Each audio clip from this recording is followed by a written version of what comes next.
तमाशाई क्या आने वाले कह रहे हैं वोट नहीं है, वोट नहीं है। तुम्हारा ऐसे कह रहा कि 10 लोग हैं यहाँ पे, तुम कह रहे 14 लोग हैं यहाँ पे, तमाशाई क्या তৃণমূল কংগ্রেসের নতুন ট্রাফের নাম এখন অজয় পাল শর্মা। হবেই না বা কেন? Encounter specialist. যোগী রাজ্যের মতো বিশৃঙ্খল রাজ্য যখন সমাজবাদী পার্টি ছিল, এই একই তোষণের রাজনীতি করে তো সেখানেও এর থেকে বড় বড় গুন্ডা ছিল। সেই গুন্ডাদের নিজে হাতে গিয়ে এনকাউন্টার করে যোগী রাজ্যে গিয়ে ঠিক করেছেন, মানে ব্যবস্থাটাকে ঠিক করে রেখেছেন। আজকে পশ্চিমবঙ্গে ঠিক এই একই জঙ্গল রাজত্ব চলছে, যেমন বিহারে চলে, যেমন উত্তরপ্রদেশে চলতো এক সময়, ঠিক পশ্চিমবঙ্গে আজকে গোটা ভারতের মধ্যে বোধহয় পশ্চিমবঙ্গ যেখানে এই ধরনের জঙ্গলের রাজত্ব চলে। সেই জাহাঙ্গীর খানকে আটকানোর জন্য আমি তো এই প্রথমে দেখলাম, এই তাকে আগেও খুব একটা দেখিনি, পর্দার আড়ালে মেঘনাথের মতো থাকতেন, এবং অভিষেক বন্দ্যোপাধ্যায়ের নাকি অত্যন্ত ঘনিষ্ঠ, অনেকে বলেন ডান হাত, অনেকে বলেন বাঁ হাত, আমি জানি না, বলতে পারবো না। কিন্তু প্রশ্ন হচ্ছে, এই জাহাঙ্গীর খান যখনই মুখোমুখি হচ্ছেন সিংহামের সঙ্গে, উত্তরপ্রদেশের তথাকথিত যাকে সিংহাম বলা হয়, কেন সিংহাম বলা হয় জানেন? 100টি এনকাউন্টার করে ফেলেছেন ইতিমধ্যেই উত্তরপ্রদেশে। কাউকে আর বলবেন না, তৃণমূলের যারা ভায়োলেন্স করার চেষ্টা করে ওদের কানে আবার শোনাবেন না, প্যানিক অ্যাটাক হতে পারে। 100 জন এনকাউন্টার হয়ে গেছে তার হাত দিয়ে।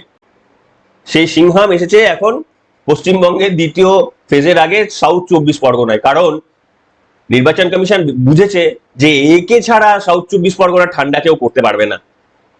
তাই যখনই জাহাঙ্গীর খানের কালকে বাড়ি গিয়ে সাবধান করে এসেছেন, আর আজকে জাহাঙ্গীর খান দলবল নিয়ে তৃণমূল কংগ্রেসের পার্টি অফিসের সামনে দিয়ে যখন তার কনভয় যাচ্ছিল বা তিনি যাচ্ছিলেন, তখন ধীরে ধরে ওই জয় বাংলা করে স্লোগান দিলেন। একটা বড় ঘটনা ঘটেছে এর পাশাপাশি। কি ঘটনা জানেন? বলবো। নমস্কার, আমি প্রলয়, আপনাদের সামনে সন্ধ্যের পর্ব নিয়ে হাজির হয়েছি। প্রথম কথা, কালকের যে নির্বাচনে স্বতঃস্ফূর্তভাবে পার্টিসিপেট করবেন, সে বৃষ্টি আসুক, ঝড় আসুক, যাই আসুক, পার্টিসিপেট কিন্তু করতে হবে, এটা মাথায় রাখবেন। পার্টিসিপেট করবেন। এবং সেখানে প্রশ্ন হচ্ছে যে এই সমস্ত জাহাঙ্গীরদের তাণ্ডব, যেটা গোটা পশ্চিমবঙ্গ জুড়ে আপাত দৃষ্টিতে মনে হয় যে শান্ত, কিছু হচ্ছে না, মনে হয় যে মুর্শিদাবাদ আর মালদাহই একমাত্র বোধহয় ঝামেলা হয়, এই আমাদের এখানে কিছু হয় না।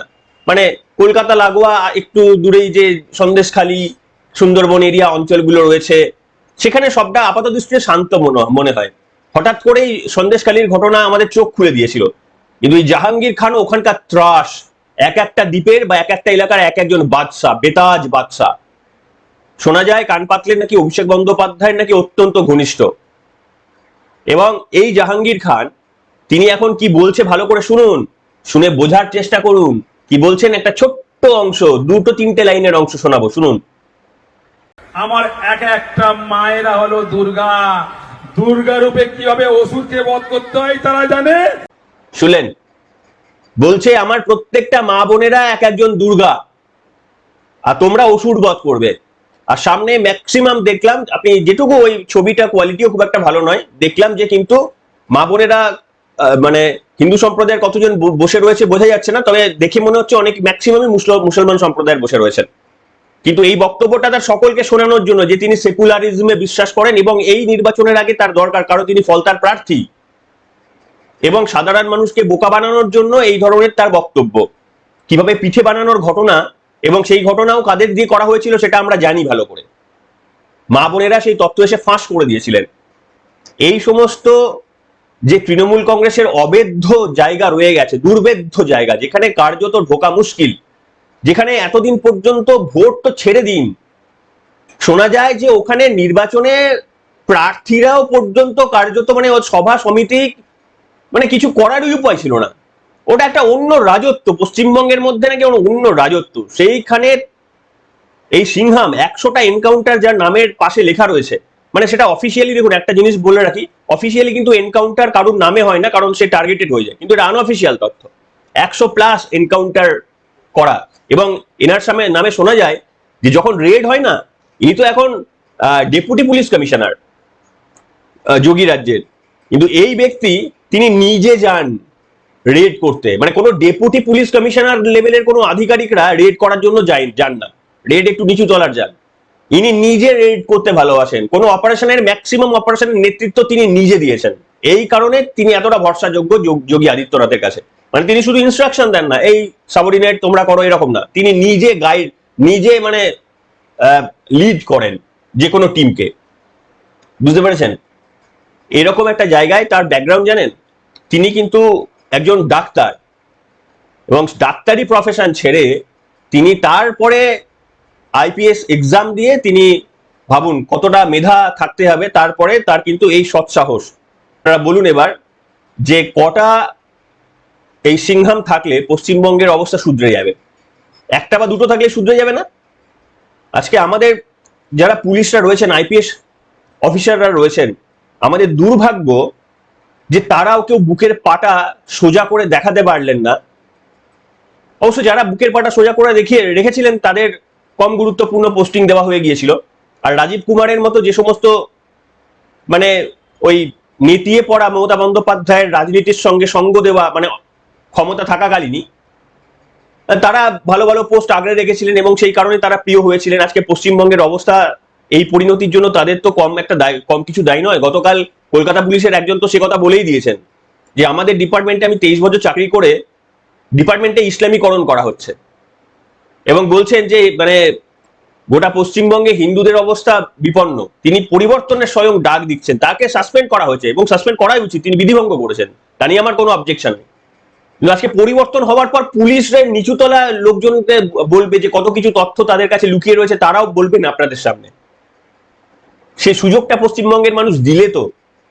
ফার্স্ট ফেজে এখনো পর্যন্ত যা আমাদের কাছে তথ্য রয়েছে, ফার্স্ট ফেজে তৃণমূলের থেকে অনেকটা এগিয়ে রয়েছে কিন্তু বিজেপি, অনেক আসলে এগিয়ে রয়েছে। কিন্তু সেকেন্ড ফেজে অনেক জায়গায় এইরকম গড় রয়েছে যেখানে এই গড়গুলোতে প্রকৃত ভোট হলে অন্যরকম রেজাল্ট হবে, কিন্তু এত অ্যারেঞ্জমেন্টের পরও প্রকৃত ভোট হওয়াটা কিছুটা হলেও সন্দেহের। আমি এইখানে আপনাদের একটা তথ্য দিই, এই যে সিংহাম, এই সিংহামকে এতটাই ভয় পেয়েছে তৃণমূল কংগ্রেস, তার বিরুদ্ধে কলকাতা হাইকোর্টে চলে গেছে। কলকাতা হাইকোর্টে গিয়ে যে একে সরাতে হবে পুলিশ অবজারভার থেকে, সাউথ 24 পরগনার পুলিশ অবজারভার তিনি, তাকে সরাতে হবে বলে চলে গেছেন। বিচারপতি কৃষ্ণা রাওয়ের বেঞ্চ পরিষ্কার বলে দিয়েছেন যে 29 তারিখ পর্যন্ত আমি কিছু করতে পারবো না, ওই নির্বাচন কমিশন যা সিদ্ধান্ত নিয়েছে তাই হবে, অর্থাৎ আবারও থাপ্পড়। 29 তারিখ পর্যন্ত মানে লাস্ট ভোট, তো তিনি পুলিশ অবজারভার হিসেবে থাকবেন। তো পশ্চিমবঙ্গের পুলিশের গর্ব হতো না যদি আজকে গোটা পশ্চিমবঙ্গের মানুষের পাশে আপনারা দাঁড়াতেন? কি লাভ আপনার? আপনি একজন শাসক দলের পাশে দাঁড়িয়ে আপনি সম্পত্তি করলেন, সেই সম্পত্তি আপনার সন্তান সন্ততিরা ওই সম্পত্তির উপর ভোগে কতটা ভোগ বিলাস পাবে। কিন্তু আপনি যদি রেসপেক্ট কামাতে পারতেন, পশ্চিমবঙ্গের মানুষকে মানুষের মাসিয়া হয়ে দাঁড়াতে পারছেন। দেখছেন যে সিংহমকে কত লোকে রেসপেক্ট করছে, একে দুধছাই করছে কারা? শুধু তৃণমূল কংগ্রেস। শুধু দুধছাই করছে নয়, শাসানি দিচ্ছে। রিজু দত্ত তৃণমূল কংগ্রেসের একজন অফিসিয়াল স্পোকস পারসন, শাসানি দিচ্ছেন, বলছেন ভোটের পর কোথায় তুমি থাকবে? তুমি ভাবছো উত্তরপ্রদেশে গিয়ে মুখ লুকাবে?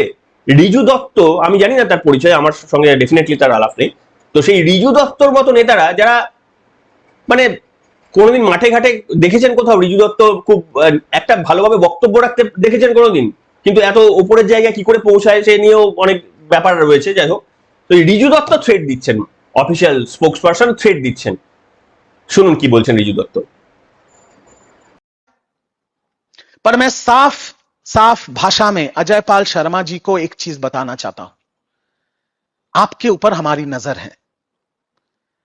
आप जो ये गैर कानूनी काम कर रहे हैं, ये जो रात के अंधेरे में रेड्स कर रहे हैं, ये जो महिलाओं के साथ अश्लील व्यवहार कर रहे हैं, ये जो डायमंड हार्बर के लोगों को धमका रहे हैं, चमका रहे हैं, ये जो असंवैधानिक काम आप कर रहे हैं अपने बीजेपी के मालिकों के निर्देश पे, मैं आपको इतना बता देना चाहता हूं, 4 तारीख रिजल्ट निकलने के बाद आप जहां भी भाग जाएं, आप छुप नहीं पाएंगे।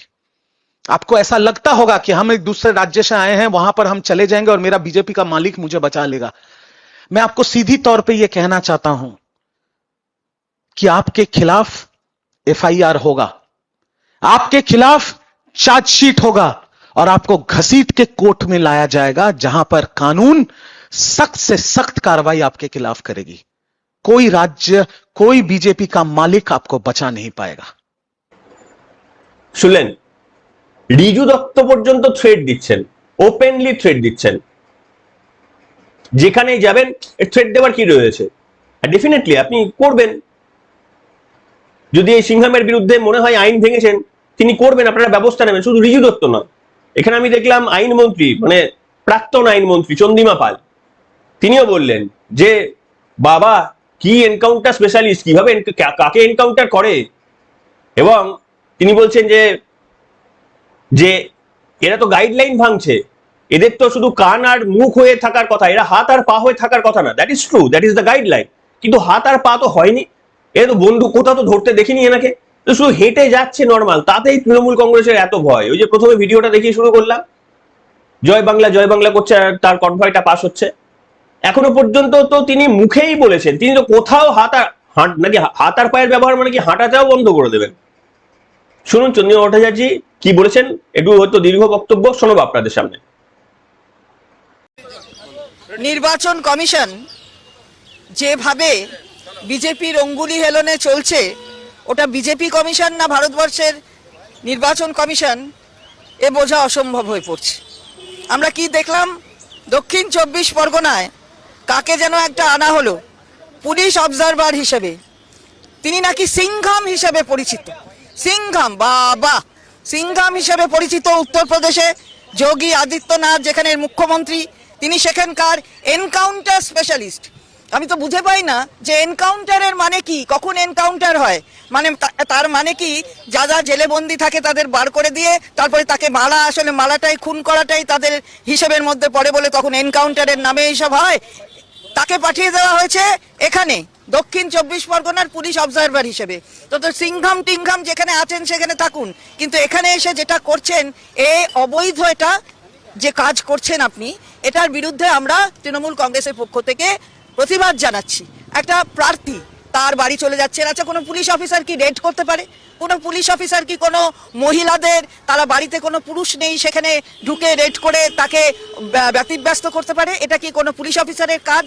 আমরা বলতে চাই যে গাইডলাইন কি বলেছে, গাইডলাইন কি বলেছে, ইলেকশন কমিশনের গাইডলাইন বলছে যে, আমরা দেখাচ্ছি এটা, যে ইলেকশন কমিশনের গাইডলাইন বলছে যে পুলিশ অবজারভার অর্থাৎ যে কোনো অবজারভার সে চোখ আর কান হবে, হাত আর পা নয়, চোখ আর কান। তার মানে সে পর্যবেক্ষণ করবে আর বলবে যদি তার কিছু বলার থাকে, তার মানে এই নয় যে সে সোজা চলে যাবে। শুনলেন চন্দ্রিমা ভট্টাচার্য মোটামুটি মানে তৃণমূল কংগ্রেসের সবাই অফেন্ডেড, এবং এই জাহাঙ্গীর খান তিনি বলছেন, বিভিন্ন বড় বড় কথা বলছেন। ভাবুন, পশ্চিমবঙ্গের রাজনীতিতে নেতৃত্ব দেবেন জাহাঙ্গীর খান, পশ্চিমবঙ্গের রাজনীতিতে শাহজাহানরা আমাদের পথ দেখাবেন, এরা আমাদের এমএলএ, এরা আমাদের উন্নতির শিখরে পৌঁছে দেবে, এটা মনে করে রাজ্যের শাসক দল। শওকত মোল্লা, যিনি মমতা বন্দ্যোপাধ্যায় সার্টিফাই করেছিলেন যে তিনি তোরা তো বোম বাদিস, সেই শওকত মোল্লা আমাদের গাইড করেন, আমাদের নেক্সট ইয়েতে নিয়ে যাবেন। আর একদিকে ভাবুন নরেন্দ্র মোদী আমাদের নিয়ে যাচ্ছেন, আর একদিকে ভাবুন যে আমাদের শিক্ষিত কোনো মানুষ আমাদের সামনে বিকাশ রঞ্জন ভট্টাচার্য আমাদের নিয়ে যাচ্ছে। যদিও বিকাশ রঞ্জন ভট্টাচার্যের আইডিওলজির সঙ্গে আমাদের আইডিওলজি, আমার আইডিওলজি বা আপনাদের হয়তো অনেকের মেলে না, কিন্তু ভদ্রলোক তো শিক্ষিত, ভদ্রলোকের তো একটা উচ্চ মান রয়েছে। সেখানে এই আরাবুল, সেখানে হচ্ছে শওকত, সেখানে হচ্ছে জাহাঙ্গীর, এরা হচ্ছে চালিকা শক্তি। এদের উপর মূলত ভরসা করে এরা আগে পেছন থেকে খেলতো। মমতা বন্দ্যোপাধ্যায়, এটা কিন্তু সব সিপিএম এর সময়কার। সিপিএম এর সময়ের একটা ডিফারেন্স হচ্ছে যে সিপিএম এর সময় এদের কাউকে পদাধিকারী করে দেওয়া হয়নি, কারণ সিপিএম এটা মনে করতো যে এদেরকে পদাধিকার করা দেওয়া যায় না, এরা ব্যাক এন্ডে খেলতো। এবং তৃণমূল কংগ্রেস যেটা করলো, এদেরকে ফ্রন্ট এন্ডে নিয়ে চলে আসলো। তৃণমূল মনে করলো যে ব্যাক এন্ডের প্রয়োজন নেই, আমরা তো নিয়ম তো সবকিছু এমনি চুরমার করে দিয়েছি, আর মানুষকে বিশ্বাস করানো, ও তো মানুষকে বিশ্বাস করার প্রয়োজন নেই, তো ভোটের তো কারিগরি আমরাও করে দেবো। কাজে এদেরকে সামনে নিয়ে চলে এসো, সামনে নিয়ে চলে আসলে এদের মানে ফিয়ার ফ্যাক্টরে অনেক কাজ হবে, শুধু একটা এলাকা না 50টা এলাকায় কাজ হয়ে যাবে এদের ফিয়ার ফ্যাক্টরে। এই হচ্ছে পশ্চিমবঙ্গের পরিস্থিতি। এই পশ্চিমবঙ্গের মানুষ প্রথম দফার নির্বাচন হয়ে গেছে, দ্বিতীয় দফার নির্বাচনে একটা অবিশ্বাস্য সুযোগ পাচ্ছে। কেন অবিশ্বাস্য? বারবার আপনাদের সামনে বলেছি যে এইরকম সুযোগ তো আর আসবে না যে প্রত্যেক বছর ভোটের আগে আপনাদের এসআইআর হবে, প্রত্যেক বছর নরেন্দ্র মোদী, অমিত শাহ থেকে শুরু করে প্রত্যেকটি নেতৃত্ব, এতগুলো মুখ্যমন্ত্রী এসে আপনাদের বোঝানোর জন্য এত চেষ্টা করলেন। আপনি কাকে ভোট দেবেন? আপনি সিপিএম কে ভোট দিন, আপনি কংগ্রেসকে ভোট দিন, আমার কোনো মানে বলার কিছুই নেই। কিন্তু প্রশ্ন হচ্ছে এবারে আপনাদের সব থেকে বেশি সুযোগ দেওয়া হয়েছে, এসআইআর হয়েছে, নাম বাদ গেছে, এবং যাতে করে একটাও ভুয়ো ভোট না আসে তার জন্য নির্বাচন কমিশন, জ্ঞানেশ কুমারের মতো নির্বাচন কমিশন রয়েছে, যাকে তাড়ানোর জন্য ইমপিচমেন্ট প্রস্তাব একের পর এক রাজ্যসভায় নিয়ে আসার চেষ্টা করছে বিরোধীরা দলবদ্ধ ভেবে। এদিকে রাহুল গান্ধী, মমতা বন্দ্যোপাধ্যায় নিন্দা করে যাচ্ছেন রাজ্যে, আর ওদিকে একসঙ্গে দুটো রাজনৈতিক দল মিলে এর বিরুদ্ধে ইমপিচমেন্ট প্রস্তাব আনছেন। বুঝতে পেরেছেন? তো এই পরিস্থিতি আপনি পাবেন পরের নির্বাচনে। মমতা বন্দ্যোপাধ্যায়ের দল, রাজনৈতিক দল এবারে যদি বেরিয়ে যায়, আপনি পরের নির্বাচনে কি পাবেন এই সুযোগ? তখন কি এসআইআর হবে? তখন কি জ্ঞানেশ কুমার নির্বাচন কমিশনে থাকবে? এবছরের না পাল্টালে আপনার আর কোনো সম্ভাবনা রয়েছে?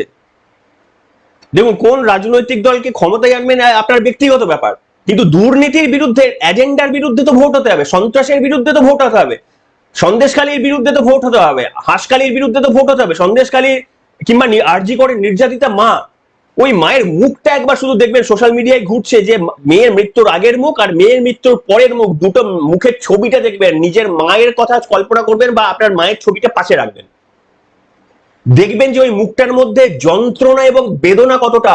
এমনি একজন, অনেকে সন্তান হারান কিন্তু এই যন্ত্রণা পায় না যখন সে জানতে পারে যে তার বিরুদ্ধে পুরো প্রশাসন রয়েছে, প্রশাসন চাপা দেওয়ার চেষ্টা করছে কিছু। এই যন্ত্রণা কেউ পায় না, ওনার মুখের যন্ত্রণা দেখবেন। একটা অংশ দেখিনি কিরকম সিপিএম এর অসভ্যতার লেভেল দেখুন। ওই মা যখন উঠলো প্রসঙ্গটা, ওই মা যখন জনসভা করছিলেন পানিহাটিতে, সিপিএম এর প্রচারে কিছু লোকজন জোরে গান বাজাতে বাজাতে তার পাশ দিয়ে যাচ্ছে, ওইখান থেকে মাইকে ওই মা বলছেন যে এই এরা মানে এদেরকে বন্ধ করো না কি এরা বললেন, আমার মনে পড়ছে না, আপনারা দেখুন সিপিএম এর অসভ্য কালচারটা দেখুন। যেহেতু সিপিএম এর প্রার্থী হয়ে দাঁড়াননি, তাই যত রকমের কুৎসা এনার বিরুদ্ধে করা যায় সবটা সিপিএম করেছে। এই জন্যই প্রকৃত অর্থে তৃণমূলের বি টিম। দেখুন আপনারা ওই অংশটা দেখলেন, সেই জন্যই বললাম আমি আর কথা বাড়াচ্ছি না। তো অত্যন্ত গুরুত্বপূর্ণ একটা নির্বাচনের দ্বিতীয় পর্বের আগের দিন, ঐতিহাসিক মুহূর্ত। একবার ভুল আপনি আর কাঁদলেও কিন্তু সারা বছর, সারা জীবন, 5 বছর কাঁদলেও আর ফেরত পাবেন না। তো আজকে সিদ্ধান্ত, বাড়িতে বসুন, বিগত 5 বছরে পশ্চিমবঙ্গের বড় বড় ঘটনা কি ঘটেছে একটু সার্চ করে নিন গুগলে, নাহলে আমাদের মতো চ্যানেলের ভিডিওগুলো একটু দেখে নিন। জাস্ট ভিডিওগুলো একবার হেডলাইন গুলো চোখ বুলিয়ে নিন, তারপরে ভোটের লাইনে গিয়ে দাঁড়ান। সবাই ভালো থাকবেন, এখনকার মতো এখানে।